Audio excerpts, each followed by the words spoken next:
কেমন লাগে শুনতে?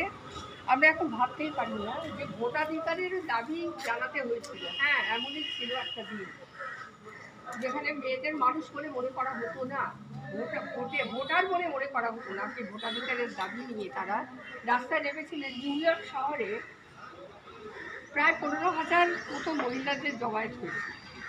এর পরবর্তীকালে 1910 সালে দ্বিতীয় আন্তর্জাতিক মহিলা সমিতি মহিলাদের আন্তর্জাতিক একটা সম্মেলন হয়েছিল। সেই সম্মেলনে জার্মান মহিলা নেত্রী, আসলে নামটা হয়তো জানেন, ক্লারা জেটকিন, তিনি খুব সোচ্চারে ঘোষণা করেছিলেন, প্রস্তাব দিয়েছিলেন যে শুধু এইভাবে আন্দোলন করলে আমরা পারব না, আমাদের একটা বিশেষ দিনকে ঘোষণা করতে হবে, শুধু আন্তর্জাতিক মহিলা দিবস হিসেবে সারা বিশ্বে যেন এটাকে পালন করা হয়। কারণ সারা বিশ্বের খরচে মহিলাদের কত রকমের সমস্যা, এই সমস্যাগুলো যাতে লাইটে আনা যায় তার জন্যে আমাদের